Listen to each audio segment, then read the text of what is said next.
Good evening. हम शुरुआत करते हैं laws of thermodynamics, H C. Verma, page number 62-63, part second है ये। और एक्सरसाइजेज 1 to 11 ये आज की इस क्लास का डिस्कशन होगा। क्वेश्चन नंबर 1 से हम शुरुआत कर रहे हैं। देखो, कई बार क्या होता है इन सवालों में, ये जो इस तरह के सवाल है, बच्चे पहली बार में आंसर गलत निकाल रहे होते हैं। आंसर देख के फिर उन्हें समझ में आता है, तो ये काम नहीं करना है। हो सके तो पहली बार में ही तीनों पार्ट के आंसर निकाल के फिर आंसर देखना चाहिए। हम क्या करते हैं, एक पार्ट देख लिया, फिर दूसरा देख लिया, फिर तीसरा, फिर वही गड़बड़ हो जाती है। तो सुनिए, a thermally insulated closed copper vessel. जब एक वर्ड आ गया थर्मली इंसुलेटेड, तो इसका क्या मतलब है? डेल्टा क्यू, डेल्टा यू और डेल्टा डब्ल्यू, क्या चीज जीरो अगर थर्मली इंसुलेटेड है तो?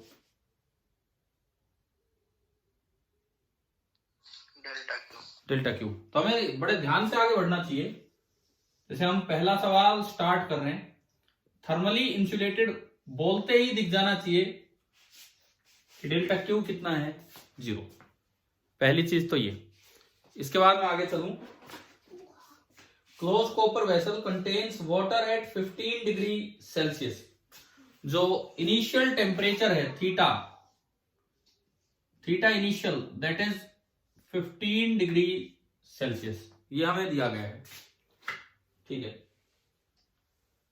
The vessel is shaken vigorously for 15 minutes.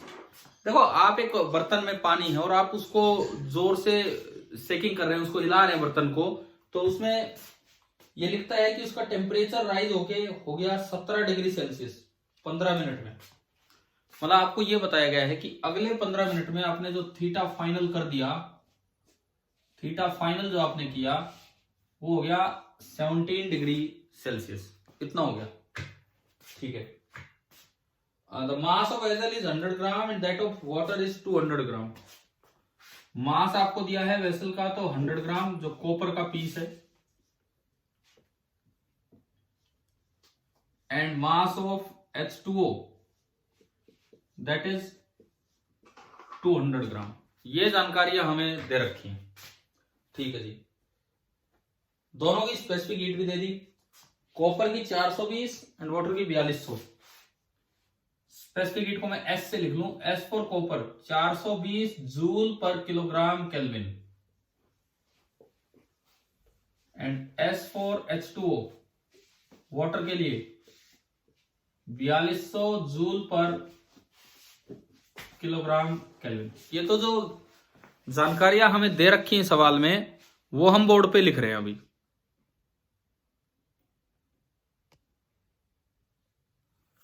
इसके बाद आगे लिखता हूं मैं, बीच बीच में बच्चे ज्वाइन हो रहे हैं। इसके बाद देखो,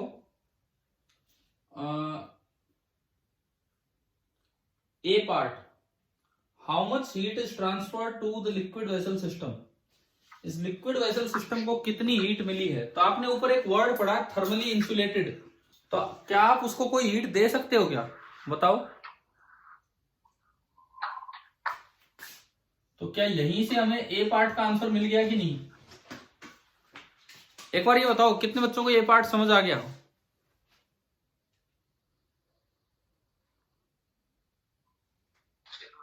देखो, क्या आपने ए पार्ट जब कैलकुलेट किया ऐसे किया था क्या, एम सी डेल्टा टी? देखिए, मैं रिपीट करता हूं, बच्चे का मैसेज आ रहा है कि सर थोड़ा रिपीट कर दो। देख लीजिए, क्वेश्चन नंबर 1 से हम शुरुआत कर रहे हैं। आप बोर्ड पे देखिए, थर्मली इंसुलेटेड वर्ड है, मतलब हीट ना दी जा सकती है, ना ले जा सकती, मतलब ना निकाल सकते हैं ना डाल सकते। तो डेल्टा क्यू कितना हो गया, 0। Theta initial 15 degree Celsius, theta final उसकी विग्रस शेकिंग करने से थीटा फाइनल हुआ 17 degree Celsius. Mass of copper vessel ये है, उसकी स्पेसिफिक हीट कैपेसिटी ये है। मास ऑफ वाटर ये है और उसकी स्पेसिफिक हीट कैपेसिटी ये है। अब फर्स्ट पार्ट में पूछा है, ए पार्ट में, कि how much heat is transfer to liquid vessel system, कितनी हीट ट्रांसफर हुई होगी। जब वर्ड यूज हो गया थर्मली इंसुलेटेड, तो कितनी हीट ट्रांसफर हुई होगी? क्या कोई हीट ट्रांसफर हो भी सकती है या नहीं? बताओ। सर आपकी आवाज नहीं आ रही है। आवाज नहीं आ रही है? अरे यार, ये तो मैं क्या करूं अब इसमें।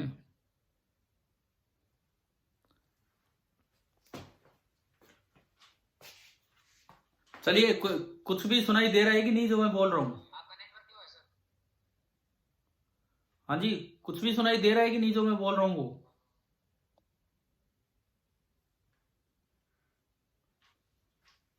बच्चों एक बार जवाब देना, आवाज आ रही है कि नहीं?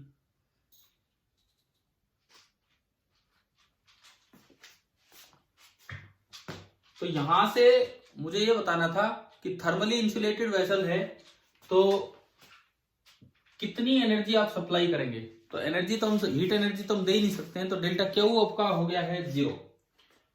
अब इसके बाद ये इसमें लिखता है B part, how much work has been done on the system. System पे वर्क कितना हुआ है। तो हमने कभी पढ़ा था कि सिस्टम का टेम्परेचर बढ़ाने के दो तरीके हैं, या तो आप उसको हीट सप्लाई कीजिए या उस पर वर्क कीजिए। दोनों तरीकों से आप एनर्जी दे सकते हैं। तो हीट तो सप्लाई हो नहीं पा रही, यानी कि ये जो टेम्परेचर बढ़ा होगा ये ओनली एंड ओनली वर्क से बढ़ा होगा। तो B part, work done on system, work done on system, this will be equal to M copper. Video दिख रहा है? वीडियो वीडियो भी नहीं दिख रहा है, आवाज भी नहीं आ रही है।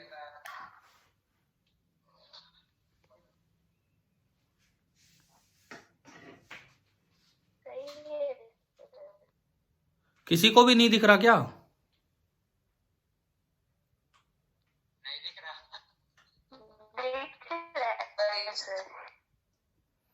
भाई देखो, अगर दो चार को भी दिख रहा है, कुछ एक को भी दिख रहा है तो वो देखिए, बाकी फिर बाद में अपना और तो क्या हो सकता है, जैसा समझ आया भी ठीक है, नहीं तो फिर लेक्चर वैसे अटेंड कर लेना रिकॉर्डेड, अगर नहीं दिख रहा है तो। मैं कंटिन्यू करूं आगे?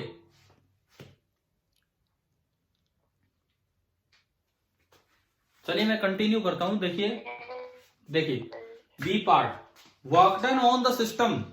टेम्परेचर बढ़ने के दो तरीके हैं, या तो आप हीट एनर्जी दें या उस पर वर्क करें। अब हीट एनर्जी आप दे नहीं पा रहे हैं तो आपने वर्क किया होगा, work done on the system होगा mass of copper into specific heat of copper into temperature बढ़ा है 2 केल्विन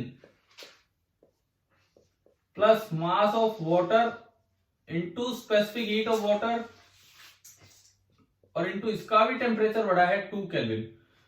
अच्छा, ये जो यूनिट्स है किलोग्राम में है, तो आप इन मासेस को किलोग्राम में कन्वर्ट कर लीजिए। तो डिवाइड बाई 1000 करके ये भी केजी एंड डिवाइड बाई 1000 करके ये भी केजी।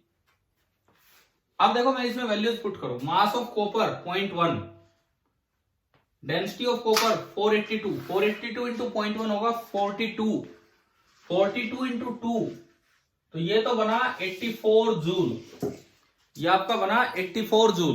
अब मैं दूसरा पार्ट सोल्व करूं, ये मास of water that is 0.2 KG into 4200 और इंटू 2, एक पॉइंट से 0 गई, 42 2 84, 884 गुना 2 या 84 गुना 20 हो गए, 84 इंटू 20 जूल तो ये और 84 जूल ये।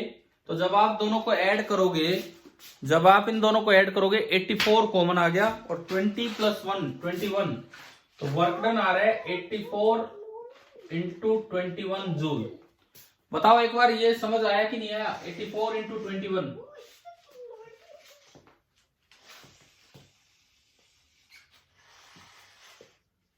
और ये आ रहा है 1764 जूल। एक बार बोलिए सेकंड पार्ट क्लियर हुआ कि नहीं, कैसे वर्क निकाला है?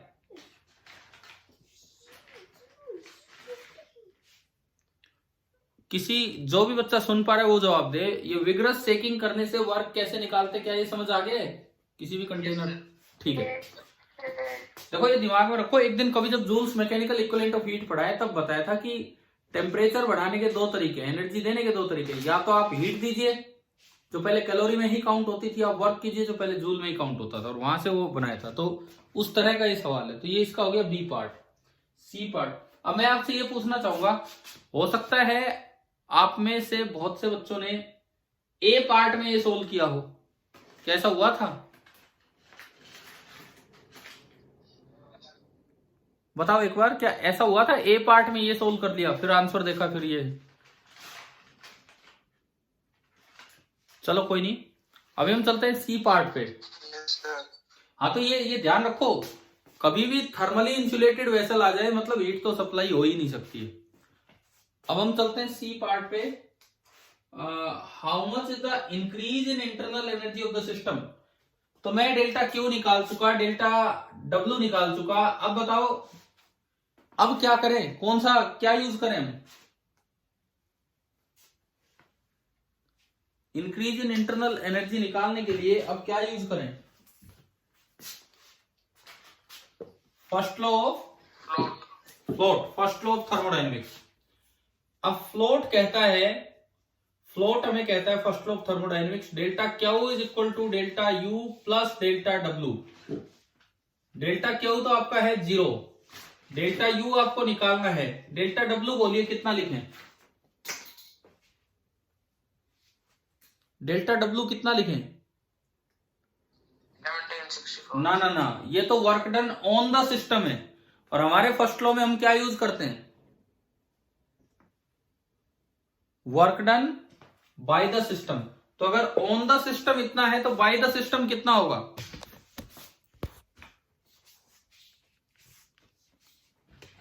अगर ऑन द सिस्टम इतना है तो बाय द सिस्टम कितना होगा?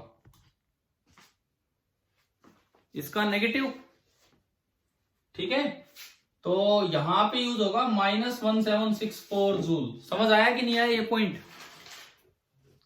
Yes sir. ठीक है, तो यहां से अब अगर आप डेल्टा यू निकालो तो डेल्टा यू आ गया 1764 जूल, 1764 जूल। अभी बताओ क्या तीनों पार्ट बिल्कुल क्लियर है कि नहीं? यस सर, क्लियर है। तो इससे एक चीज हमने दो बातें सीखी इस सवाल से। एक तो थर्मली इंसुलेटेड वेसल आए तो डेल्टा क्यू 0 है। दूसरी बात, आप किसी कंटेनर पे, वेसल पे वर्क, वाटर पे वर्क इस तरह भी कर सकते हैं, उसको सिंपली विग्रस सेकिंग करके, उससे भी आप वर्क कर रहे हैं। कितना वर्क कर रहे हैं वो उसकी एनर्जी बढ़ने से पता लग रहा है। और वर्क इसलिए कर रहे हैं क्योंकि हमारी एनर्जी यूज हो रही है, इसलिए हम वर्क कर रहे हैं उसमें। ठीक है, चलूंगा आगे सेकंड क्वेश्चन पे। Yes sir. ये जो क्वेश्चन नंबर सेकंड है, ये फ्लाई व्हील टाइप, एक बार एक और भी चैप्टर में आया था ना, ऐसा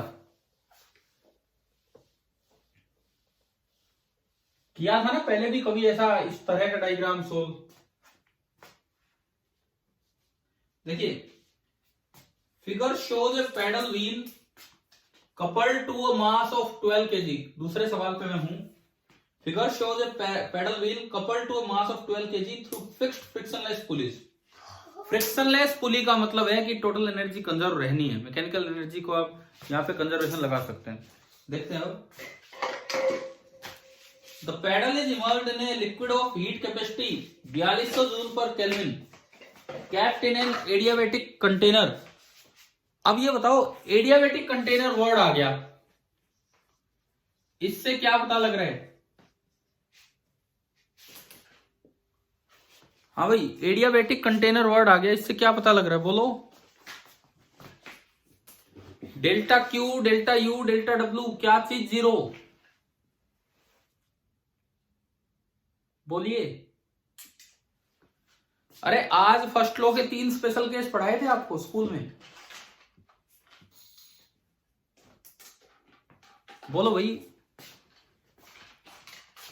मुझे तो ये नहीं पता लगता आपका नेटवर्क चला जाता है कि वैसे नहीं बोलते हो। Delta Q 0। हाँ, तो मैं 5 बार पूछ रहा हूं तब क्यों बता रहे हो? एक बार में बोला करो ना।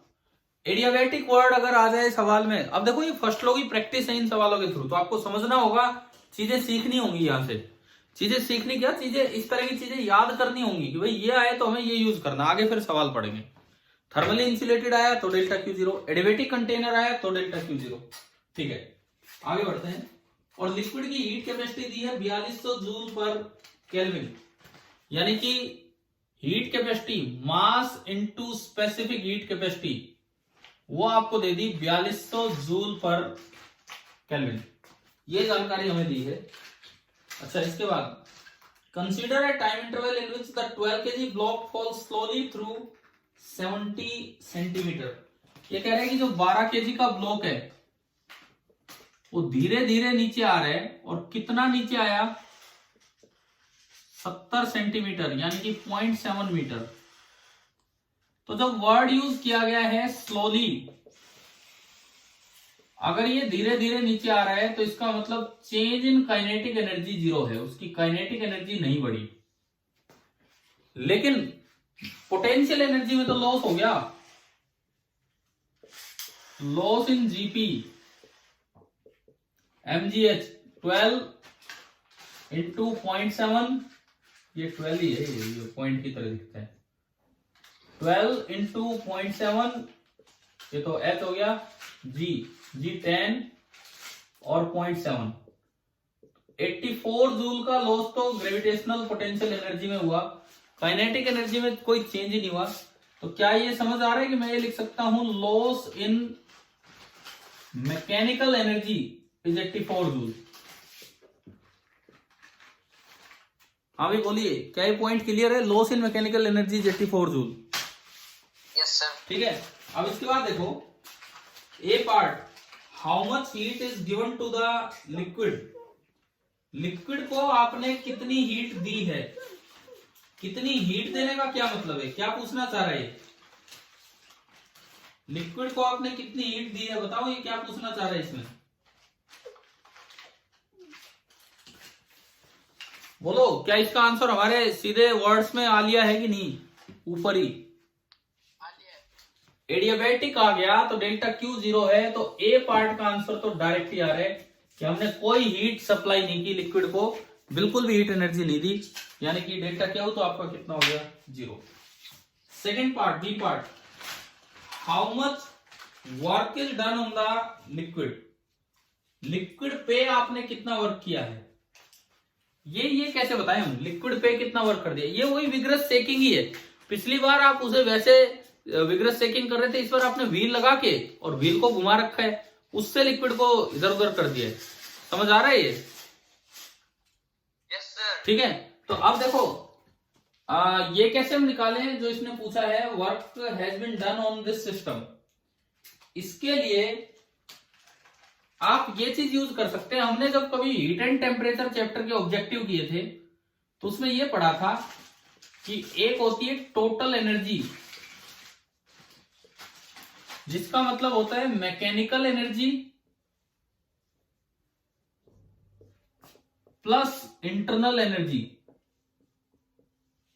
और उस इंटरनल को हमने थर्मल भी बोला था। ये याद है क्या, हीट एंड टेम्परेचर चैप्टर में ऑब्जेक्टिव थे लाइन से ऐसे 2-3, वहां पे टर्म्स यूज की थी हमने। तो टोटल एनर्जी सिस्टम की चेंज नहीं हो रही है, सिस्टम की टोटल एनर्जी तो कांस्टेंट ही है, कुछ लॉस मैकेनिकल एनर्जी में हुआ तो इंटरनल एनर्जी में बढ़ोतरी होगी। इसका मतलब ये हुआ कि ये जो टोटल एनर्जी है, क्योंकि सब कुछ फ्रिक्शनलेस वगैरह और ये भी दिया, total energy constant, it means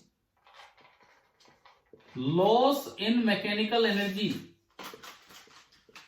is equal to gain in thermal energy और you can say internal energy. और ये लॉस हुआ 84 जूल का, तो ये गेन आ गया 84 जूल का। और गेन इन इंटरनल एनर्जी का मतलब है कि कुछ टेम्परेचर बढ़ा होगा, और उसके दो तरीके हैं, या तो हीट दीजिए या उस पर वर्क कीजिए। हीट आप दे नहीं पा रहे हैं तो उस व्हील ने घूमते घूमते उस लिक्विड पे वर्क कर दिया कुछ, यानी कि वो वर्क ही कितना है आपका 84 जूल। जैसे पिछला पार्ट था अब वो यूज हुआ है, जितना उसकी इंटरनल एनर्जी में गेन हुआ, पिछली बार तो निकाला था mc डेल्टा टी और उन सबसे, लेकिन इस बार सीधा आ गया। बताओ क्या सेकंड पार्ट समझ आ गया? ठीक है, third part, calculate the rise in temperature of the liquid neglecting the heat capacity of container and the pedal. Container या पेडल और किसी की कोई हीट कैपेसिटी नहीं है, मतलब वो कोई हीट एनर्जी नहीं लेते हैं अपना टेम्परेचर बढ़ाने के लिए, वो वैसे ही बढ़ा देते हैं, कोई एनर्जी नहीं लेते। यानी कि ये सारी की सारी एनर्जी उस लिक्विड का, उस वाटर का टेम्परेचर बढ़ाने में काम आई है। तो आखिरी स्टेप क्या हो, is equal to M C into delta theta. क्या हुआ, आपने अभी देखा जो एनर्जी उसको मिली है वो है 84 जूल, और m इंटू सी की इकट्ठी वैल्यू सवाल में दे रखी है। इकट्ठी वैल्यू कितनी, 4200 जूल पर केल्विन, वो तो ठीक है पड़ी रही यूनिट, जूल से जूल कट गया, केल्विन नीचे हो जाए, और delta theta into delta theta. तो क्या इस सवाल में डेल्टा थीटा ही निकालना था हमें? तो यहां से जो डेल्टा थीटा आ रहा है वो आ रहा है 2/100, 0.02 केल्विन बोलिए, चाहे 0.02 डिग्री सेल्सियस बोलिए। बताओ ये क्लियर हुआ कि नहीं? Yes sir. ठीक है, चले आगे बढ़े। तो दोनों अच्छे सवाल थे। इनमें हमने, इन दोनों सवालों में हमने ये चीज सीख ली है कि एक और भी तरीका है वर्क करने का लिक्विड पे, खाली पिस्टन की मूवमेंट ही नहीं है, वो गैसीय सिस्टम में है। लिक्विड भरा है कंटेनर में, आप किसी तरह उसकी विग्रस चेकिंग कीजिए या फिर उसमें व्हील चला दीजिए। उन सभी तरीकों से आप उसकी एनर्जी बढ़ा सकते हैं, उसका पोटेंशियल एनर्जी, सॉरी टेम्परेचर बढ़ा सकते हैं। चलिए अब तीसरे सवाल पे चलते हैं। Question number 3। क्वेश्चन नंबर 3 जो है ये भी कुछ मैकेनिक्स से रिलेटेड है। अब हम इसी पे आएंगे।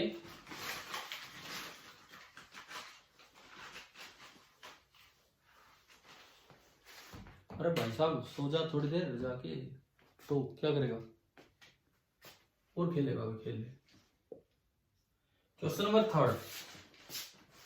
A 100 kg block is started with a speed of 2 meter per second on a long rough belt. ठीक है, fixed in a horizontal position. देखिए देखो मुझे पता है ये नहीं हुआ होगा, बहुत से बच्चों से नहीं हुआ होगा, कोई एक आधे से हो गया हो बाई चांस, तो वैसे क्लियर नहीं होगा कि हमने किया क्या है। आंसर बढ़ने वाली बात अलग है। अभी सुनो, ये एक फिक्स्ड बेल्ट है, this is a fixed belt, ये मोशन में नहीं है। ये एक फिक्स्ड बेल्ट है, ये मोशन में नहीं है।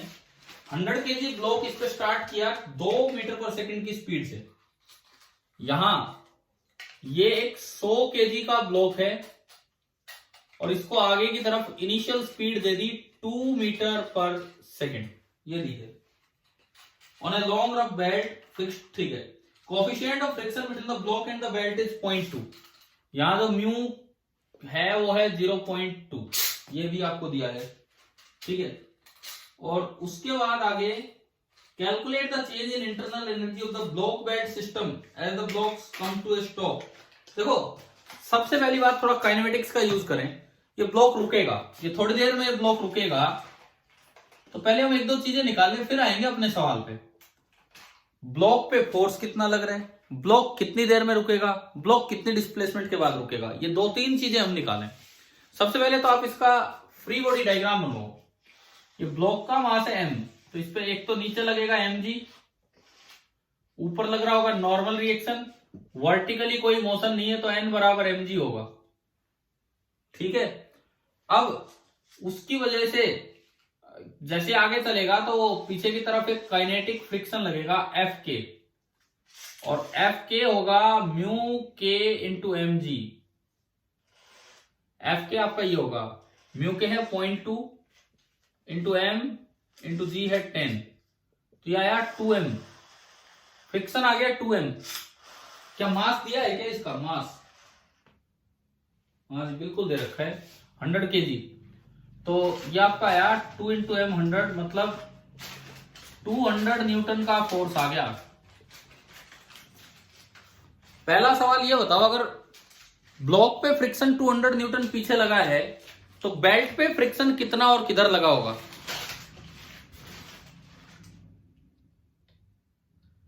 अगर ब्लॉक पे फ्रिक्शन 200 न्यूटन पीछे लगा उसे रोकने के लिए, तो बेल्ट पे फ्रिक्शन कितना और किधर लगा होगा? सर इतना ही आगे। हाँ बिल्कुल सही, इतना ही फ्रिक्शन आगे लगा होगा बेल्ट पे Fk 200। और बेल्ट फिक्स है, बेल्ट अगर फिक्स है तो उस पर नेट फोर्स 0 है, तो बताओ उसे रोकने के लिए कितना फोर्स और किधर लगा रखा होगा? पीछे 200। हाँ तो भाई ये लो, बेल्ट को रोकने के लिए एक कोई आदमी पकड़ के बैठा है बेल्ट को, और F स्टॉपिंग, स्टॉपिंग मतलब रोकने वाला, वो हमने पता कर लिया 200 न्यूटन। अरे अरे अरे भाई रुक जा थोड़ी देर, रुक जा। ये आ गया 200 न्यूटन, ठीक है। अब ये बताओ ब्लॉक की रिटार्डेशन कितनी है? ब्लॉक की रिटार्डेशन, अरे सोचा कल खेल लियो। ब्लॉक की रिटार्डेशन कितनी है भाई? ब्लॉक पे फोर्स कितना लग रहा है? 200 न्यूटन रोकने के लिए पीछे। मास कितना है? 100। इसका मतलब जो ब्लॉक की रिटार्डेशन है, एक्सेलरेशन है पीछे की तरफ, तो वो कितनी हो जाएगी? क्या ये समझ आ रहा है क्या? F बराबर ma से। Yes sir. माइनस इसलिए क्योंकि वो पीछे और मैं आगे वाली डायरेक्शन को पॉजिटिव लूंगा। अब जब ब्लॉक रुकेगा तो उसकी स्पीड है 0। तो बताओ ब्लॉक कितनी डिस्टेंस चल के रुका और कितने समय में रुका है। एक्सेलरेशन कांस्टेंट है। तो अगर मुझे समय निकालना हो v equal to u plus a t, v0 u2 a minus 2 t, तो रुकने का टाइम आ गया 1 सेकंड बाद ब्लॉक रुका है। और अगर मुझे डिस्प्लेसमेंट निकालना हो तो मैं सीधा ये यूज करूं, v square minus u square is equal to 2as, 0 square minus u का square 4 is equal to 2 into a है -2। तो शायद ये भी 1 मीटर ही आ रहा है। आप बताओ कि दो बातें समझ आ गई काइनेमेटिक्स से? हाँ जी, क्लियर है ना ये यहां तक? ठीक है। अब मैं चलता हूं, इसमें आगे बढ़ता हूं। इसके अब पार्ट्स पे आते हैं। पहला part, calculate the change in internal energy of the block belt system as the block comes to stop. देखिए, आपने सिस्टम माना ब्लॉक बेल्ट सिस्टम, फिर वही बात है, मैकेनिक्स में हम खाली मैकेनिकल एनर्जी लेते थे जो होती है potential energy plus kinetic energy. लेकिन इस चैप्टर में आके हमने सीखा कि एक और नई चीज है टोटल एनर्जी, जो होती है mechanical energy plus internal energy. बताओ, हीट एंड टेम्परेचर के ऑब्जेक्टिव से सीख लिया हमने ये चीज। Yes sir. ठीक है। और चाहे फ्रिक्शन आ जाए, चाहे मैकेनिकल एनर्जी में लॉस हो जाए, वो टेम्परेचर चेंज के कारण बढ़ता है। और वो जैसे कई जगह हम बोलते हैं ना, what is the heat generated, ऐसे पूछ लेते हैं सवालों में, what is the heat generated. दरअसल वो हीट जनरेटेड नहीं होता, वो होता है लॉस इन मैकेनिकल एनर्जी, और उसकी वजह से इंटरनल एनर्जी जनरेट होगी है। उसे ये कॉमन भाषा में हीट बोल देते हैं। वैसे वो हीट बोलना वहां गलत होता है क्योंकि कोई टेम्परेचर डिफरेंस के कारण होती है हीट। तो फिर भी चलो ठीक है, ये है। तो अगर मैं देखूं टोटल एनर्जी कांस्टेंट है, यानी कि change in mechanical energy plus change in internal energy should be 0। It means loss in mechanical energy should be equal to gain in internal energy। क्या ये यहां तक समझ आ रहा है? पिछले सवाल की तरह ही। ठीक है। अब लॉस इन मैकेनिकल एनर्जी है केवल काइनेटिक एनर्जी का लॉस, पोटेंशियल एनर्जी तो चेंज ही नहीं हुई। तो लॉस इन मैकेनिकल एनर्जी है kinetic energy initial minus kinetic energy final, this is gain in internal energy. और काइनेटिक एनर्जी इनिशियल अगर आप यहां से निकालें तो हाफ मास 100 और 2 का square, kinetic energy final 0, this is gain in internal energy. 2 से 2 गए, 200 आ गया, यानी कि change in internal energy of the block belt system आपका कितना आया? 200 जूल। अभी बताओ, क्या ये पार्ट समझ आ गया है? बोलो भाई। हाँ जी बोलिए। अब देखो, अब एक बात सुनो, ये हो सकता है बहुत से बच्चों ने कर भी लिया हो अपने आप, क्योंकि 200 जूल तो आंसर आ ही जाता है जब आप चेंज इन काइनेटिक एनर्जी निकालो। तब भी बच्चे सोचते हैं ये तो आ गया 200, वही होगा। वही नहीं होगा यार। आप अगर चेंज इन काइनेटिक एनर्जी निकालो तो वो तो -200 होगा। चेंज का तो मतलब होता है फाइनल माइनस इनिशियल, वो तो -200 होगा, जबकि आपका आंसर है 200। तो आपको इंटरनल एनर्जी तक कैसे पहुंचना है, ये तरीका दिमाग में रखो। ये यूं नहीं कि भाई वो 200 दिखते ही आंसर मिट गया उसको, ये ठीक है। आगे चलते हैं B part. Consider the situation from a frame of reference moving at 2 metre per second. नींद आ रही है तो सो जाओ। Moving at 2 metre per second along the initial velocity of the block. अब ये कहता है एक ऑब्जर्वर चेंज कर दिया आपने, एक नया ऑब्जर्वर माना जो इसके साथ साथ मैं कहता हूं इसके पैरेलल उधर एक हमने एक ट्रॉली ली, एक रेडी ली, ये लगा लो, इस पे आदमी बैठा दिया, भाई खड़ा है इस पे आदमी, और ये रेडी आगे जा रही है फिक्स स्पीड से। ये रेडी आगे जा रही है कितनी स्पीड से? 2 मीटर पर सेकेंड से। तो इसको क्या लगेगा? इसको लगेगा कि शुरू में तो ब्लॉक किस पे है? रेस्ट पे की मोशन में? बोलिए, इसको क्या लगेगा? शुरू में ब्लॉक रेस्ट पे है या मोशन में है? रेस्ट पे। लेकिन धीरे धीरे ब्लॉक पीछे की तरफ मूव करता जा रहा है, क्योंकि ब्लॉक की स्पीड कम हो रही है और वो रेडी आगे निकल जाएगी, ऑब्जर्वर आगे। तो देखते हैं, सवाल पढ़ते हैं। Consider the situation from a frame of reference moving at this, ठीक है, as seen from this from, इस फ्रेम से अगर आप देखते हो, the block is gently put on a moving weight. इसको लगेगा कि शुरू में तो ब्लॉक को रखा है, बस जेंटली पुट रखा है, क्योंकि इसके रिस्पेक्ट में स्पीड 0 है। एंड इन ड्यू टाइम, और धीरे धीरे, the block starts moving with the belt at a speed at 2 metre per second. ये 2 मीटर पर सेकंड कब लगेगा? 2 मीटर पर सेकंड तब लगेगा जब ये रेस्ट पे आ गया, तो वो ऑब्जर्वर तो आगे जा रहा है 2 से, तो उसको लगेगा कि ब्लॉक पीछे आ रहा है 2 से, ठीक है ना। तो अब देखते हैं इस फ्रेम से क्या पूछा है।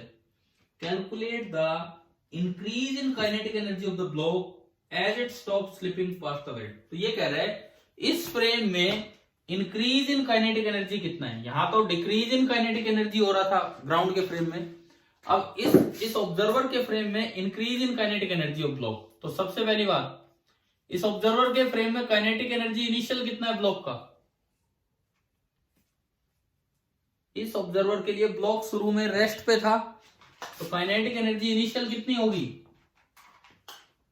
0। इस ऑब्जर्वर के लिए बाद में ब्लॉक पीछे की तरफ जा रहा है 2 मीटर पर सेकंड से, 2 मीटर पर सेकंड से पीछे की तरफ जा रहा है, तो ब्लॉक की स्पीड होगी हाफ इंटू एम इंटू 2 का स्क्वायर, तो ये हुआ 200 जूल। तो बताओ इस ऑब्जर्वर को क्या लगेगा, कितनी काइनेटिक एनर्जी बढ़ी है, गेन कितना हुआ है?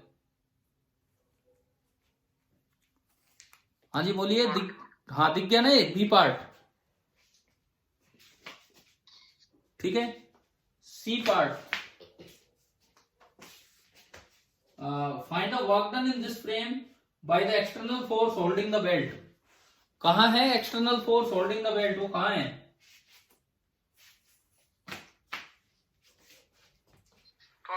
ये बैठा, ये दिख रहा है ना ये आपको डायग्राम में? Yes sir. इसने कितना वर्क किया है बेल्ट को होल्ड करने में? देखो ग्राउंड के फ्रेम में तो बेल्ट मोशन में ही नहीं थी, ग्राउंड के फ्रेम में तो बेल्ट मोशन में ही नहीं थी, तो इसका वर्क डन कितना है? 0। लेकिन इस नए फ्रेम में ये आगे जा रहा है, तो इसका मतलब था, इसको लग रहा है कि बेल्ट और ये सारी चीजें पीछे जा रही है। बेल्ट कितना पीछे गए ना, सॉरी ब्लॉक कितना आगे गया था? अभी देखो हमने निकाला था स्टार्टिंग में, ब्लॉक कितना आगे गया था? 1 metre. 1 metre. v square minus u square is equal to 2as, 2 into 2। हाँ ठीक है, ये ब्लॉक पीछे की तरफ गया था आपका 1 मीटर। तो अब इसमें ये पूछा है कि कितना कुल मिला के इसने वर्क किया होगा। तो कैसे हम करें, 1 मिनट, इसके रेस्पेक्ट में मुझे इससे मतलब नहीं है। देखो ये ब्लॉक पे फोर्स लगा रहा है कि बेल्ट पे? ये जो स्टॉपिंग फोर्स है बेल्ट पे, स्टॉपिंग फोर्स लगा है बेल्ट पे।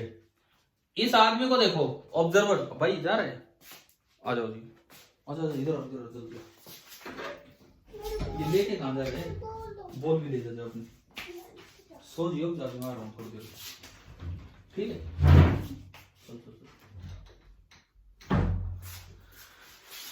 देखो ये जो बेल्ट है, बेल्ट पे फोर्स लग रहा है ना कि ब्लॉक पे। ये आदमी कितना आगे गया होगा 1 सेकंड में? ये कब तक निकालना है? जब तक ये ब्लॉक रुका होगा। ब्लॉक कितनी देर में रुका है? 1 सेकंड में रुका है ब्लॉक। 1 सेकंड में ऑब्जर्वर कितना आगे गया? 2 मीटर। 1 सेकंड में ऑब्जर्वर 2 मीटर आगे गया, तो वैसे तो बेल्ट फिक्स थी, परंतु ऑब्जर्वर 2 मीटर आगे गया, तो उसको क्या लगेगा, बेल्ट कितना पीछे गई? 2 मीटर। तो इसको यूं लगेगा कि ये आदमी जो बैठा रखा है ना यहाँ, ये खींच ले गया बेल्ट को 2 मीटर। इसके फ्रेम में वर्क बता ना, ग्राउंड के फ्रेम में तो 0 होगा, तो फोर्स पीछे की तरफ लगा 200 न्यूटन, और बेल्ट का डिस्प्लेसमेंट इस फ्रेम में हुआ 2 मीटर। दोनों के बीच का एंगल है 0 डिग्री। कांस्टेंट फोर्स का वर्क कैसे निकालते हैं हम? क्या फॉर्मूला होता है? F dot S। तो अगर आप F डॉट S करेंगे तो F 200, S 2 और cos 0 1, तो ये कितना आ गया? 400 जूल। और देख टक्कर मारेगा इसको। हाँ जी भाई, हो गया, समझ आ गया? Yes sir. देखो एक अच्छा सवाल है, मैकेनिक्स को यहां इन्वॉल्व किया गया है अच्छे तरीके से। तो ये आपका हुआ थर्ड पार्ट। चलो भाई मैं आगे बढ़ूं फोर्थ पे, क्वेश्चन नंबर फोर्थ। Yes, देखो sir. अगर देखा जाए ना, थर्ड क्वेश्चन एक बहुत अच्छा क्वेश्चन है, क्योंकि आधी बार तो बच्चे यही नहीं समझ पाते कौन फ्रेम है कहाँ है, बिकॉज पहले कुछ मैकेनिक्स की चीजें कर लो उसके बाद आसान हो जाता है सवाल। चलिए चौथा सवाल स्टार्ट करते हैं। Calculate the fourth, calculate the change in internal energy of gas kept in a rigid container. अब फिर एक बात आ रही है, फिर से एक बात आ रही है। रिजिड कंटेनर अगर वर्ड आ जाए इसका क्या मतलब है?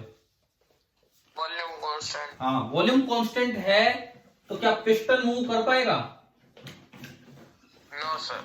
आइसोकोरिक टाइप कोई भी प्रोसेस होगी तो उसमें क्या चीज जीरो होगी बताओ उन तीन में से? Work done. Work done. तो भाई ये चीजें अब बिल्कुल याद कर लो। थर्मली इंसुलेटेड आए डेल्टा क्यू जीरो, एडियाबेटिक आए डेल्टा क्यू जीरो, लेकिन अगर रिजिड कंटेनर आ जाए तो ये आपका डेल्टा डब्ल्यू जीरो हो जाना यहाँ पे, अगर आप कोई विग्रस चेकिंग नहीं कर रहे हैं तो। ठीक है ना, केवल रिजिड कंटेनर दे दिया जाए और रेटिंग दी जाए तो डेल्टा डब्ल्यू जीरो है। अच्छा अब इसके बाद देखते हैं नेक्स्ट क्या है इसमें। When 100 joule of heat is supplied to it, बस तो अब तो कुछ बचा ही नहीं है, चेंज इन इंटरनल एनर्जी निकालना है। 100 joule of heat is supplied to it, delta Q is 100 joule, और आपको ये बताना है डेल्टा यू कितना है।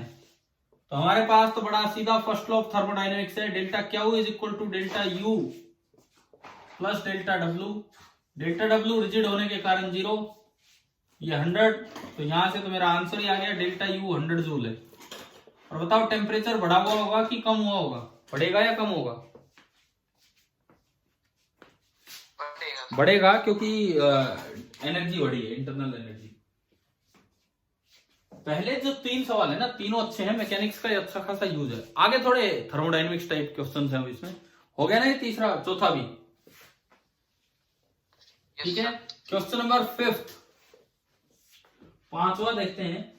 The pressure of a gas changes linearly. पांचवा सवाल स्टार्ट करने के लिए मुझे पीवी ग्राफ पे जाना चाहिए। लीनियरली ये प्रेशर वॉल्यूम वेरिएशन हो रहा है। वॉल्यूम इस सवाल में सेंटीमीटर क्यूब में दिया है और प्रेशर किलो पास्कल में ये है। तो ये बोलता है कि from 10 kilo pascal to 100 cc, ये 10 टू 100 से लेके कहां तक 50 kilo pascal and 50 cc, 50 kilo pascal and 50 centimetre cube. ये फाइनल पोजीशन, ये इनिशियल और लीनियर ग्राफ है। तो भाई ये बन गया आपका ग्राफ ए टू बी। बताओ ग्राफ बनाना है पीवी ग्राफ, ठीक है। अब ये लिखता है A part, calculate the work done by the gas. First part है work done by the gas. PV graph से वर्क कैसे निकालते हैं? वर्क डन बाय गैस, बताओ कैसे? एरिया वॉल्यूम की तरफ, ये तो ये एक ट्रेपीजियम बन गया, ये आपका एक ट्रेपीजियम बना, तो this is equal to half into sum. ऐसे सवाल लिए थे ना हमने क्लास में, इस टाइप के वर्क निकलते है ना, half into sum of the parallel sides, ये 50 और ये 10, 60 किलो पास्कल, तो 60 into 10⁻³ into separation between them 50 से 200 यानी कि 150 सीसी, 150 इंटू 10⁻⁻6, 2 से गया 30, 3, 4, 5 और -6, -1, 15, 3, 45, 4.5 आ रहा है क्या ये? ए पार्ट कितना आया? 4.5। अब दरअसल ये जो आता है ये इसका मोड आता है, दरअसल ये इसका मोड आता है। इसके बाद आपको एक चीज और देखनी पड़ती है कि प्लस होगा या माइनस। क्या करें बताओ?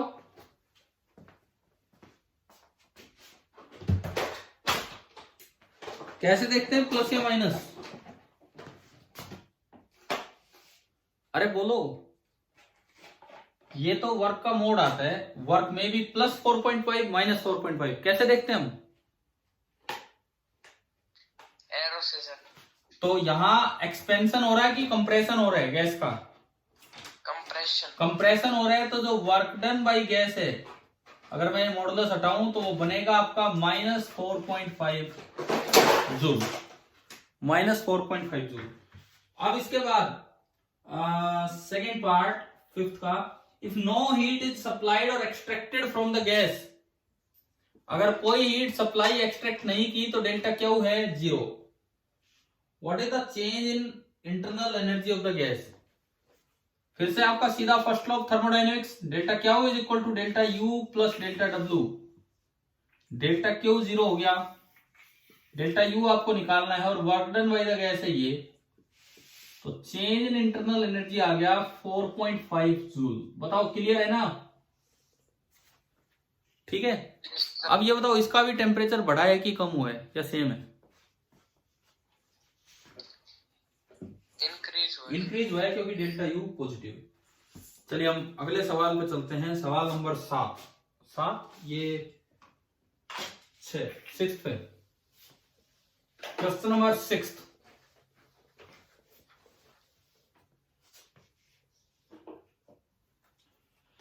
An ideal gas is taken from an initial state I to a final state F in such a way that the ratio of pressure to absolute temperature remains the constant। पहली बात तो इस process को संभालिए, आपको P/T क्या दिया है? Constant. सबसे पहले प्रोसेस को पहचानना होगा। आइडियल गैस है तो हम कह सकते हैं PV is equal to nRT। It means P/T is equal to V upon NR upon V, और P/T कांस्टेंट होने का मतलब है NR upon V is constant. Number of mole change होते नहीं अगर गैस ना निकाली जाए कंटेनर में या ना डल जाए, जो कि हम अक्सर मानते हैं। R एक कांस्टेंट ही, इसका मतलब आप कह सकते हैं कि V क्या है? कांस्टेंट। यानी कि एक ऐसी प्रोसेस है जिसमें वॉल्यूम कांस्टेंट, मतलब कभी भी अगर किन्हीं दो चीजों का, जैसे मान लो कभी क्वेश्चन यूं आ जाए कि एक ऐसी प्रोसेस है जिसमें product of P and V is constant, तो अगर product of P and V constant है तो कैसी प्रोसेस कहलाएगी? कौन सी? आइसोथर्मल। हाँ, आइसोथर्मल। तो इस तरह से निकालना आना चाहिए। चलो अब देखते हैं सवाल में क्या है। ये कहता है कि what is the work done by the gas. अब अगर आइसोकोरिक प्रोसेस है तो work done by the gas कितना होगा? 0। कोई पिस्टन की डिस्प्लेसमेंट नहीं। आ गया ना समझ? 6th, ठीक है? Yes sir. चलिए 7th, question number 7th। Figure shows 3 paths along which a gas can be taken from the state A to state B। थोड़ा ध्यान ये रखना कि वॉल्यूम इधर है और प्रेशर इधर है। वॉल्यूम सीसी में, प्रेशर किलो पास्कल में, ठीक है, ये दे रखे इन्होंने। अब ये पॉइंट है A। चलो इस तरह के कुछ ग्राफ्स हैं, एक तो यूं, एक यूं और एक यूं, ये 3 आपके ग्राफ हैं, ठीक है। वैल्यू 10 से 25 तो इधर,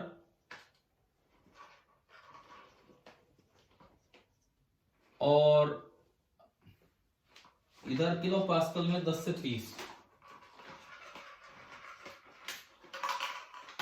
इन्होंने पूछा है कि calculate the work done by the gas in each of the 3 paths. This is path number 1, this is path number 2, this is path number 3। ये आपको बताने की वर्क कितना क्या हुआ होगा। हम एक एक करके इनको निकालते हैं। देखो, वर्क निकालने के लिए एरिया निकालना होगा, किधर? वॉल्यूम एक्सिस की तरफ या प्रेशर एक्सिस की तरफ? वॉल्यूम। तो मैं इनको अगर कुछ नाम दिए ABCD, ABCD, ये बोला है A, ये B, ये C, ये D, तो आपको ना इधर का पूरा वॉल्यूम एरिया ये निकालना होगा। पहले तो इसके नीचे नीचे का एरिया यहां निकाल लो कि भाई ये कितना है। ये एरिया है, देखो ये लेंथ कितनी? 10, ये तो है 10 और दरअसल 10 किलो पास्कल है, तो 10 इंटू 10⁻³ और ये लेंथ है 25 से 10 15 और सीसी है तो 15 गुना 10⁻⁻6। एक रेक्टेंगल है, रेक्टेंगल का एरिया होगा लेंथ इंटू ब्रेड, तो आपने लेंथ इंटू ब्रेड की 15 10 150 10⁻³ तो ये जो एरिया बचा ना, ये एरिया मुझे लग रहा है 0.15 जूल आ रहा है। हाँ जी बोलिए, समझ आया कि ये वाला एरिया रेक्टेंगल यस वाला। सर।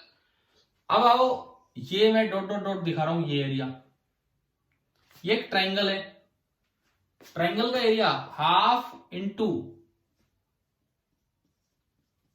इंटू बेस 15 गुना 10⁻⁻6 और इंटू ये हाइट, ये है 20 किलो, 20 गुना 10⁻³ 2 से गया 10, मुझे लग रहा है फिर ये वही बन गया है ना, सेम आएगा सर। 0.15 जूल। और ऐसे ही ये वाला जो एरिया है ये भी उतना ही है 0.15 जूल। पहला काम मैंने 3 एरिया निकाल लिए। अब देखो मैं एक एक करके वर्क निकालता हूं। सपोज मैं प्रोसेस नंबर 1 मानू, 1 2 3, तो इसने कुछ दिए नहीं है तो मैंने अपने आप लिख दिया यहाँ पे 1 2 3। Process 1 A to C to B, इस दौरान वर्क डन वही गैस होगा ACB के नीचे का पूरा एरिया, तो ACB के नीचे तो सारा ही एरिया आ गया 0.15 गुना 3 हो जाएगा, 0.45, ये तो आ गया 0.45 जूल। अब मैं निकालू process 2, work done from A to B direct, 0.3, ये नीचे इसके नीचे ये दो हैं तो ये आएगा 0.15 इंटू 2 यानी कि 0.3 जूल। और अब मैं आता हूं तीसरे पे कि कौन सा ADB। अब ADB के नीचे निकालोगे तो खाली A से D तक है, DB तो एक आइसोकोरिक प्रोसेस है, वहां तो वर्क ही नहीं है। और A से D वर्क कितना है, इसके नीचे का एरिया 0.15 जूल। क्या ये समझ आया? ठीक है। एक चीज का ध्यान और रखना होता है कि पॉजिटिव या नेगेटिव, ये मैंने अपने आप पॉजिटिव लिख दिया, क्यों? क्योंकि आप A से B जाओ, इधर से जाओ, हर बार वॉल्यूम क्या हो रहा है, इंक्रीज, इसलिए वर्क पॉजिटिव कर दिया हमने। चले भाई आगे बढ़े, क्वेश्चन नंबर 7 हो गया। अब आते हैं क्वेश्चन नंबर 8 की तरफ, 8वां सवाल।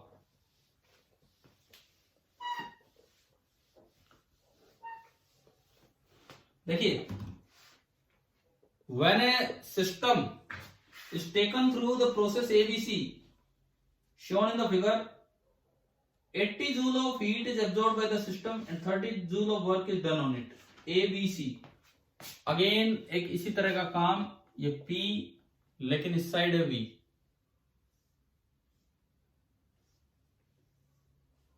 ये है आपका ये बोला है A B C and D, इस तरह की अरेंजमेंट है। ये कह रहा है कि ABC अगर आप जाते हो यहां से यहां और यहां से यहां, इस प्रोसेस से अगर आप जा रहे हो तो 80 joule of heat is absorbed bye the system. अब भाई बताओ 80 joule of heat is absorbed bye the system, तो डेल्टा क्यू +80 की -80?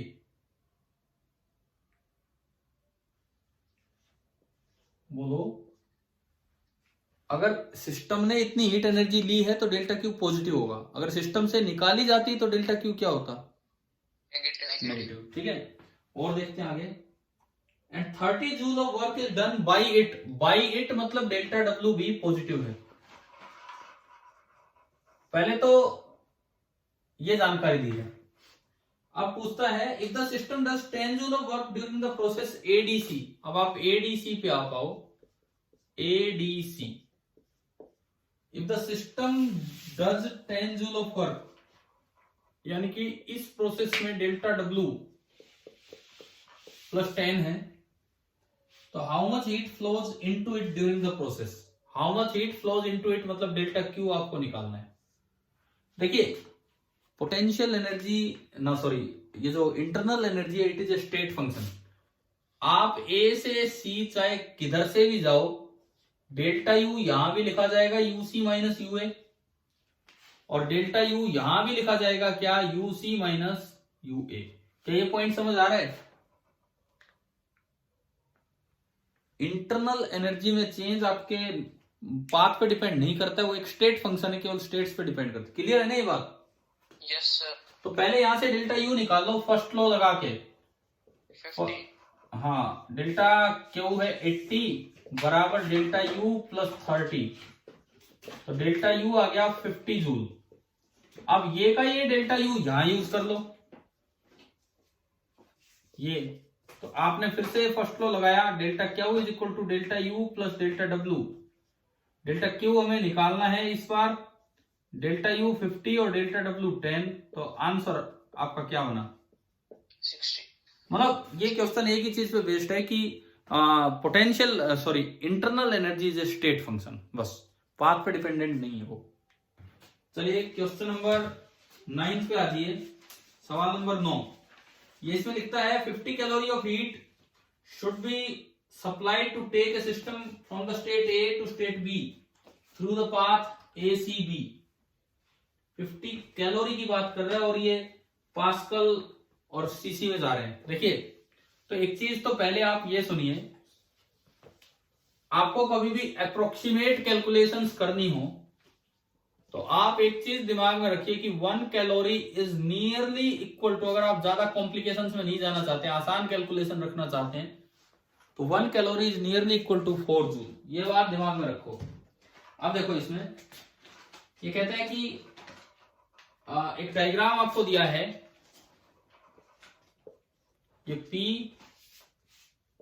और ये V, वॉल्यूम सेंटीमीटर क्यूब में ही मेंशन है सारे, और प्रेशर वही किलो पास्कल में मेंशन है सारे। ये आपको दिया गया है। ए पॉइंट यहां बोला गया है, ये पॉइंट C, ये पॉइंट B और ये पॉइंट है D। एरोज कुछ लगा रखे हैं यूं और यूं, और ऐसे डबल एरो इधर और इधर। ये आपका डायग्राम। अच्छा जी, वैल्यूज 200 और 400, ये 200, ये 400, और वैल्यू इधर है 50 एंड 155। ये तो 50 और ये 155, ये है। अब ये कहता है कि 50 calorie of heat is should be supplied to take the system from A to B via path ACB। आप अगर ACB से लेके जाते हो, ACB, तो 50 कैलोरी आपने एनर्जी सप्लाई की है टू द सिस्टम, तो एक पॉजिटिव लेना होगा। और अगर जूल में लिखें तो 50 गुना 4 कितना हो गया लगभग, ये 200 जूल। समझ आया? ठीक है, तो find the quantity of heat to be supplied to take it from A to B via ADB. अब ये कहता है एक और पाथ अपना लेके चलो एडीबी, और आपको उसमें डेल्टा क्यू निकालना है। क्या ये लगभग पिछले जैसा सवाल हो गया कि नहीं? Yes sir. लेकिन वर्क उसमें सीधा दिया था शायद, और यहां आपको पीवी डायग्राम से निकालना है। साइक्लिक पाथ का वर्क नहीं है। क्या ये प्रोसेस साइक्लिक है? No sir. साइक्लिक नहीं, हर बार आप ए से बी जा रहे हो, कभी इधर से कभी इधर से। तो देखो वॉल्यूम एक्सिस इधर है, जब आपको एसीबी में वर्क निकालना हो तो ये वर्क लेना होगा, बस इसका तो वर्क है ही नहीं। तो डेल्टा डब्ल्यू, ये वर्क कितना आया बताओ? रेक्टेंगल है, ये लेंथ तो है 200 इंटू 10 टू पावर -6, और ये लेंथ है 155 -55, 155 -50 कितना हो गया? सॉरी, ये नीचे वाली लेंथ तो 50 है भाई, ये लेना है ना मुझे, ये तो 50 है, यहाँ पे दिख गया ना? Yes sir. 50 किलो, तो 10 टू पावर 3, 3 इससे गए, 2 इससे गए, एक ये भी गया, तो 5 गुना 2 10 जूल आ गया। ठीक है, डेल्टा डब्ल्यू आया 10 जूल। एक बार यहां से डेल्टा यू निकालो, डेल्टा यू तो सेम बनना है, U B minus U A. First law लगाओ, delta Q is equal to delta U plus delta W. Delta Q है आपको 200 जूल, डेल्टा यू हमें निकालना है, और ये 10। यहां से डेल्टा यू कितना आ गया? 190। 190 जूल। थोड़ा ज्यादा आएगा अगर आप इसको एग्जैक्टली लिखोगे तो, कोई नहीं, हम तो अप्रोक्सीमेशन से चल पड़ सकते हैं। Delta U 190। अब इधर आ जाओ, अब इधर भी डेल्टा क्यू आपको निकालना है। डेल्टा यू तो फिक्स है, वही जो उधर था, यू बी माइनस यू ए, तो वो तो मैं वहीं से यूज कर लू 190। अब बात आती है वर्क डन की, डेल्टा डब्ल्यू। इस बार वर्क उतना ही है कि ज्यादा है? ज्यादा। ज्यादा। ये एरिया बढ़ जाएगा, ये तो है ही, लेकिन ये एरिया और बढ़ेगा। तो ये तो आपका एरिया आया था 10। एक बार ऊपर वाला रेक्टेंगल का एरिया और निकाल लो इसका, तो डेल्टा डब्ल्यू होगा 10, तो नीचे का एरिया है प्लस, या फिर ये पूरा एक साथ देख लो, पूरा रेक्टेंगल। ये लेंथ कितनी? 200 cc, 200 into 10 to power minus 6 multiplied by ये पूरी कितनी है? 155 इंटू 10 पावर 3, 3 और 2 5, 1 बचा ये, तो 155 इंटू 0.2, 2 5 10, 2 5 10 और 1 11, 2 और 1 2, 31 जूल आया ना, है ना भाई? 31 जूल। आपने फिर से लगाया first law, delta Q is equal to delta U plus delta W. Delta Q is मुझे निकालना है 190 प्लस 31, 221। एक बार इसका आंसर बताओ यार, मैंने कुछ ज्यादा कैलकुलेट अप्रोक्सीमेशन तो नहीं कर ली कभी। 4 जूल क्या आंसर है इसका? कितनी एनर्जी सप्लाई? कैलोरी है सर। कितना है? 55 कैलोरी। 55 ये तो कुछ, एक मिनट 55 कैलोरी है, तो इसमें क्या रह गया, क्या पूछा इसने, एक second. Find the quantity of heat to be supplied to take it from A to B via D. A to B जाने में आपको कितनी हीट सप्लाई करनी पड़ेगी? सही तो है सर, डिवाइड बाय 4 कर देंगे। कौन सा डिवाइड बाय 4? क्या रह गया? 221 जूल है सर ये। अच्छा, आंसर कैलोरी में है क्या? Yes sir. ठीक है, कैलोरी में है तो 221/4 कैलोरी, ये लगभग 4 5 20, हाँ वो दोबारा उतना ही बन रहा है, 55 ही आ रहा है। अगर कैलोरी में है जब तो ठीक है, आ गया समझना? Yes sir. ठीक है, मुझे लगा 55 जूल है आंसर। ठीक है, चलो आगे बढ़ते हैं। Question number 10,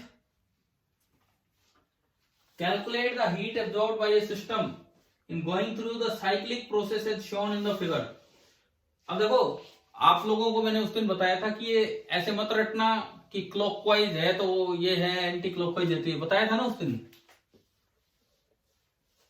yes sir. Positive negative को क्लॉकवाइज एंटी क्लॉकवाइज से मत रटना, गलत हो जाएगा काम। 10वां सवाल, आज का सेकंड लास्ट क्वेश्चन है कि ये प्रेशर किलो पास्कल में और ये वॉल्यूम वही सेंटीमीटर क्यूब में, सारी चीजें एक जैसी यूनिट में लेके चल रहे हैं। और इन्होंने एक साइक्लिक प्रोसेस दी और उस पर एक जगह एरो लगा दिया। ठीक है, ये वैल्यू 100 से 300,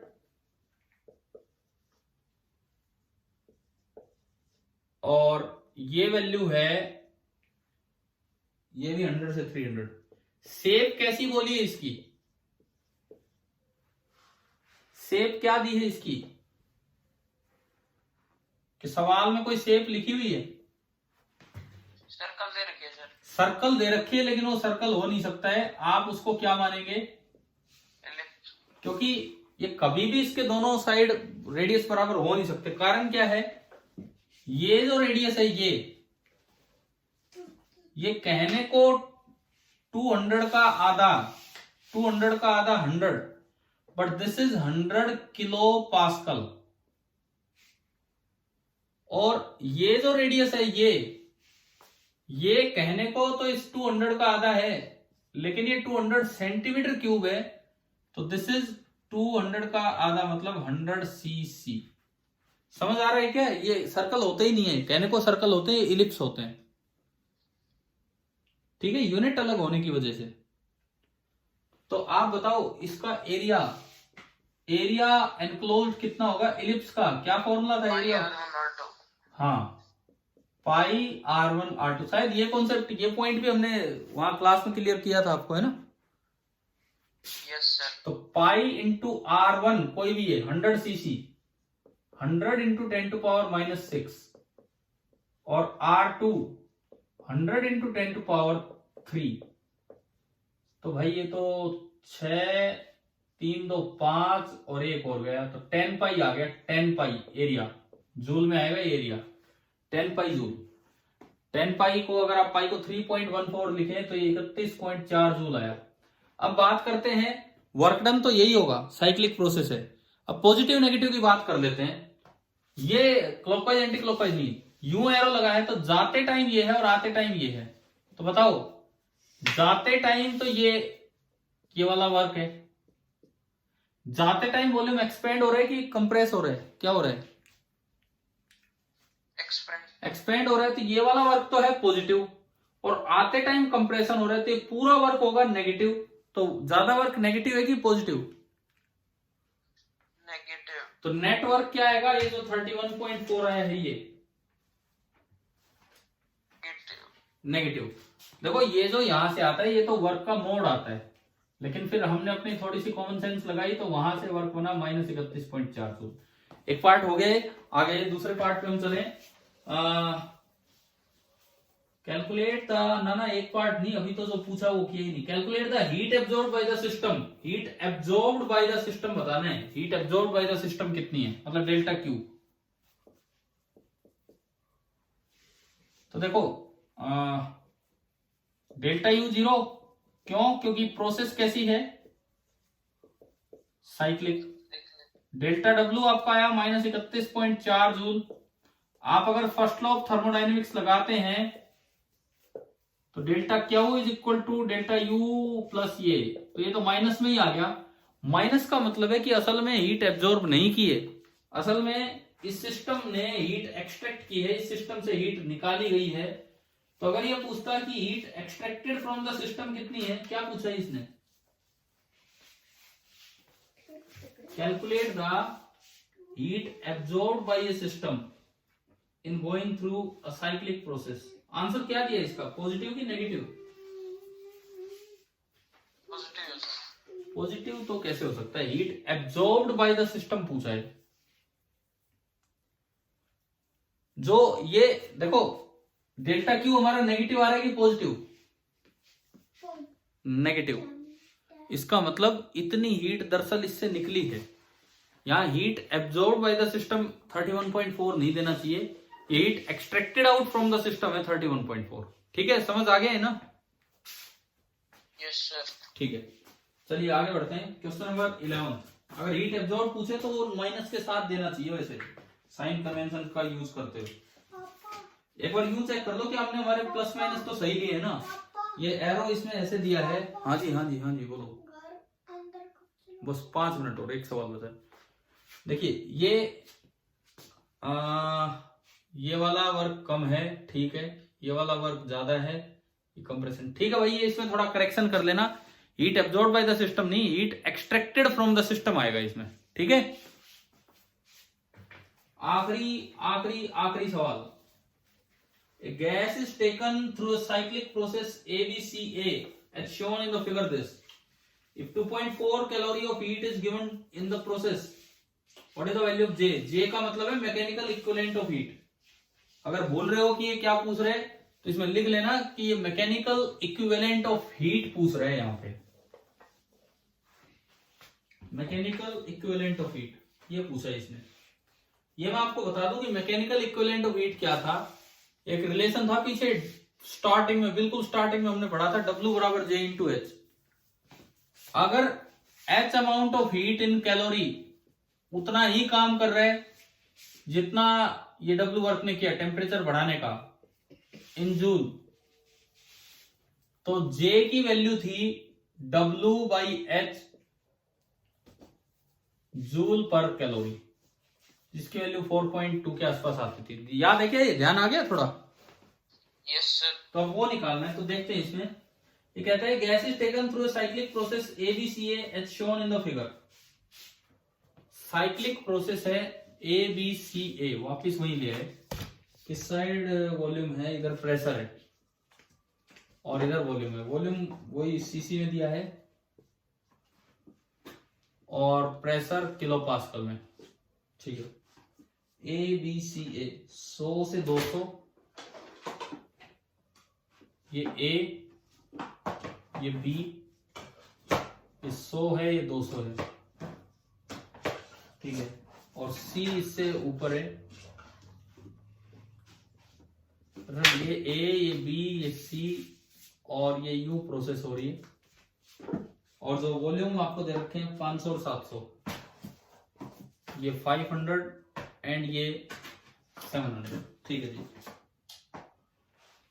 अब इसने कहा है कि 2.4 calorie of heat is given in the process. इस प्रोसेस में 2.4 कैलोरी हीट दी गई है। ठीक है, और गैस ने वर्क कितना किया एक बार वो निकाल लो और फिर उससे मैकेनिकल इक्विवेलेंट ऑफ हीट निकाल लेंगे। Work done by gas cyclic process है, तो जो इसका मोड होगा that will be equal to area enclosed. Area enclosed कितना है, हाफ इंटू ये कितना है 100 किलो 10⁻³ और हाइट ये कितनी है 200 इंटू 10⁻⁻6। बताओ भाई ये समझ आ रहा है क्या जूल में वर्क? Yes sir. तो ये आया 0 से 0, 2 से 2 गया, 2 और 2 4 और 3 7 और -6। मुझे लग रहा है 10 जूल आ रहा है शायद ये। एक और वेरीफाई कर लो आप, 10 आ रहा है नहीं? ठीक है, अब पॉजिटिव नेगेटिव की बात कीजिए। पॉजिटिव या नेगेटिव? पॉजिटिव या नेगेटिव बताओ। Positive sir. वॉल्यूम की तरफ देखिए, वॉल्यूम की तरफ इसमें तो कोई वर्क ही नहीं हुआ। इधर आते वर्क एक्सपेंशन हो रहा है, तो ये तो वर्क पॉजिटिव है, और यूं जाते टाइम कंप्रेशन हो रहा है, तो ये वर्क नेगेटिव। तो नेगेटिव वर्क थोड़ा है और पॉजिटिव वर्क ज्यादा है। तो overall work done by gas, क्या इसमें दिक्कत तो नहीं है प्लस है या माइनस है चेक करने में? समझ आने लगा है ना ये? ठीक है, यस। तो डेल्टा डब्ल्यू तो हो गया 10 जूल, और साइक्लिक प्रोसेस है तो डेल्टा यू 0। आपने फर्स्ट लॉ लगाया delta Q is equal to this 0 + 10, तो डेल्टा क्यू आपका आया 10 जूल। इतनी एनर्जी इसने एब्जॉर्ब की है, लेकिन सवाल कहता है कि आपने एनर्जी दी कितनी है 2.4 कैलोरी। आपने एनर्जी दी है 2.4 कैलोरी और इसने एब्जॉर्ब की है 10 जूल, यही होगा इसने वर्क किया है 10 जूल। तो आप ये वाला फॉर्मूला लगाओ ना। अब ये W की वैल्यू तो है 10 जूल और H मतलब जो आपने जूल में जो इसने एनर्जी एब्जॉर्ब की वो 10 जूल है, लेकिन कैलोरी में कितनी दे रखी है? कैलोरी में 2.4 कैलोरी। तो ये आपका आया 100/24 जूल पर कैलोरी, 50/12, 25/6, 6 4 24, 10 6 6 40, 36, 6 6 6 चल पड़ा। अब तो ये इतना जूल पर कैलोरी, 4.166 जूल पर कैलोरी। क्या आंसर दिया है पीछे? 4.17 और यूनिट जूल कैलोरी। हाँ, जूल पर कैलोरी। तो अभी बताओ, क्या अभी ये समझ आ गए हैं कि आपको ये 11 तक? Yes sir. ठीक है ना, एक अच्छा चैप्टर है और ये कल बचे हुए 11 कर लेते हैं हम। ठीक है, चलिए गुड नाइट।